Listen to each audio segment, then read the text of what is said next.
معاملات دیکھتا تھا، معاملات پہ حل کرتا تھا. کچھ دن کے بعد آنا چھوڑ دیا. حضرت جنید بغدادی جو کہ بزرگان دین تو بڑے قریب ہوتے ہیں، وہ یاد رکھتے ہیں میرا مرید کون سا نہیں آ رہا تو کیوں نہیں آ رہا. بڑی فکر میں تھے. کوئی بھی آتا سرکار جنید بغدادی فرماتے کیوں نہیں آ رہا، میرا مرید کہاں چلا گیا. پوچھتے تھے لوگوں سے. اب لوگ کہتے ہیں کہ حضرت کو تو نہیں آ رہا ہے. کچھ لوگ حضرت کے پاس سے گئے، جا کر اس سے کہنے لگے ذرا یہ بتاؤ تم حضرت کے پاس کیوں نہیں آ رہے. کہنے لگا اب تو میں بڑا عبادت گزار ہو چکا ہوں، اب مجھے ضرورت نہیں ہے حضرت کے پاس آنے کی. تم کو نہیں معلوم میرا کیا مقام ہے. میرا مقام اب کیا ہو گیا تم کو معلوم نہیں ہے. حضرت کے پاس جانے کی مجھے ضرورت نہیں ہے. جو علم حضرت دے رہے ہیں وہ تمہارے لیے ہے، میرے کو اس کی ضرورت نہیں ہے. اب آپ دیکھیں اطمینان جو ہے وہ تو موت ہے. اب اس کو اطمینان ہوگا کہ مجھے جو علم ہے وہ کافی ہے. سرکار جنید بغدادی سے ایک مرتبہ راستے میں ملاقات ہو گئی. آ کے ملاقات کیا، مصافحہ کیا، دستبوسی کیا. سرکار جنید بغدادی نے فرمایا کیا بات ہے میرے بھائی، کہاں چلے گئے تم، کیوں آئے ہو، کیوں نہیں آتے. تو کہنے لگا سرکار اب تو مجھے آپ کے پاس آنے کی ضرورت ہے، میں تو بڑا عبادت گزار ہو چکا ہوں، مجھے آپ کی اب ضرورت نہیں ہے، میں بڑا عابد ہوں. بولے ہوتا کیا ہے تمہیں پتا کیسے چلا کہ تم بڑے عبادت گزار. کہنے لگا رات بھر تہجد پڑھتا ہوں، نمازیں پڑھتا ہوں، تو دو فرشتے آتے ہیں اور براق لاتے ہیں روزانہ اور مجھے براق میں بٹھا لیتے ہیں اور بٹھا کے روزانہ رات میں جنت کی سیر کرواتے ہیں اور کہتے ہیں جب تم روزانہ رات کو جنت کی سیر کر رہے ہو، براق تمہارے لیے لایا جا رہا ہے، فرشتے تمہاری خدمت کر رہے ہیں، تو پھر کیا ضرورت ہے تمہیں جنید کے پاس جانے کی، کیا ضرورت ہے ان کے پاس جا کے علم حاصل کرنے کی. مجھے تو یہ کہا جاتا ہے. تو جب میں اس مقام پہ ہوں کہ میں جنت کی سیر کر رہا ہوں، براق پہ بیٹھ کے جا رہا ہوں، فرشتے میری خدمت میں، مجھے کیا ضرورت ہے، میں تو بڑا عبادت گزار. کہہ دیا انہوں نے. سرکار جنید بغدادی نے مسکرا کے فرمایا اچھا ایسا ہے تم روزانہ براق پہ بیٹھ کے جاتے ہو، اچھا ایک کام کرنا، جب آج رات کو آئے اور جنت میں لے کر جائیں تو جنت میں جانے کے بعد ایک مرتبہ لا حول ولا قوت الا باللہ العلی العظیم پڑھ لینا.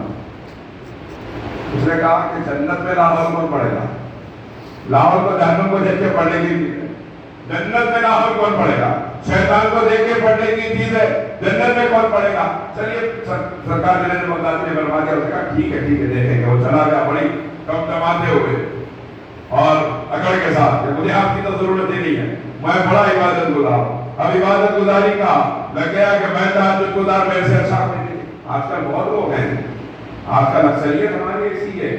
بولے روزہ ہے، رمضان کا مہینہ ہے، جا کے خاص طور سے پوچھ رہے کسی سے آپ روزہ ہے، ہاں الحمدللہ، ہاں اب انتظام میں انہیں میرے کو کیوں نہیں پوچھا.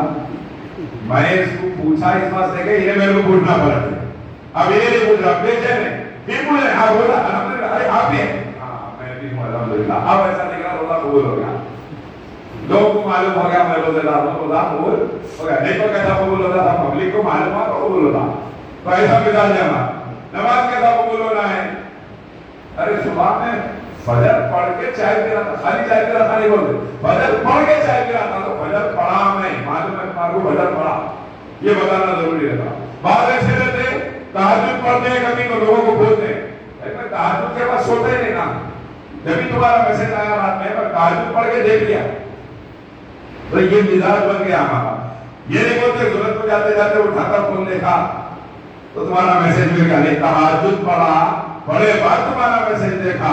تو یہ انداز ہے اپنی نیکیاں ظاہر کرنے کا. میں فلاں جگہ نیک کام کر دیا، فلاں جگہ نیک کام کر دیا. ارے حد تو یہ ہے، یہ وہ قوم ہے جس نے مسجد میں دیے ہوئے پنکھوں پہ بھی اپنا نام لکھا ہوئے.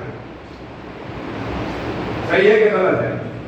مسجد میں پنکھا دیا، یہ پنکھا پھر دکھ رہا، آپ کو کیا لکھا ہوا ہے سمجھ میں آ رہا؟ آپ کے اوپر دیکھیے پنکھا پھر دکھ رہا، کچھ لکھا ہوا ہے نہیں دکھ رہا، لیکن نہیں مسجد کے پنکھے پہ میرا نام لکھنا چاہیے. کیوں؟ ہم کو تو نظر نہیں آ رہا، کس کو دکھانے کے لیے؟ اللہ کو دکھانے کے لیے. ارے وہ تو تم نہ لکھے تو بھی اللہ دیکھ رہا ہے، بلکہ تجھے دینے کی پنکھا توفیق دیا ہی پروردگار ہے. بعض وضو خانے پہ کونے پہ نام لکھا دے رہے، اپنا پانی کا فلٹر لگا رہے اس پہ نام لکھا دے رہے، ہر نیکی میری بڑی. تو اپنی نیکیاں ظاہر کرنے کا شوق ہو چکا ہے.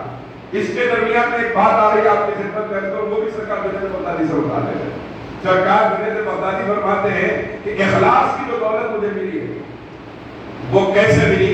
ارشاد فرماتے ہیں لوگوں نے پوچھا کہ حضرت آپ اخلاص آپ کیسے سیکھے؟ اتنے مخلص ہیں کہ اپنے اتنے عمل چھپا دیتے ہیں، اتنے اچھی اچھائیاں کرتے ہیں چھپاتے ہیں، یہ اخلاص کی دولت آپ کو ملی کیسے؟ سیدھی سمتی کو دیکھا ہے، اکابر اولیاء کو دیکھا ہے، کہہ سکتے تھے میرے پیر سے سیکھا ہوں، فلاں سے سیکھا، فلاں سے سیکھا نہیں۔ سرکار جنید بغدادی نے ارشاد فرمایا میں نے جو اخلاص سیکھا ہے وہ میرے محلے کے حجام سے سیکھا، میں نے جو اخلاص سیکھا ہے یہ ہمارے بزرگوں کی خصوصیت ہے، وہ حجام سے بھی سیکھ رہے ہیں، اور جب سیکھ رہے ہیں حجام سے تو چھپانے میں بتا رہے میں نے اس سے سیکھا ہے۔ دنیا اس کو چھوٹا سمجھے تو کیا، میں نے تو اس سے سیکھا ہے۔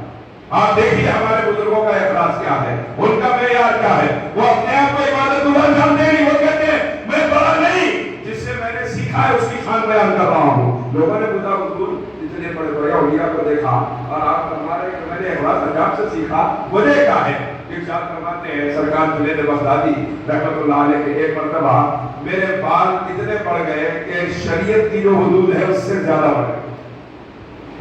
میں اپنے پیر و مرشد اپنے معمودان حضرت خواجہ سیدی سختی رحمۃ اللہ علیہ کے پاس حاضر ہوا اور جا کے میں بیٹھا تھا تو آپ نے ارشاد فرمایا جنید تمہارے بال اتنے کیوں بڑھ گئے؟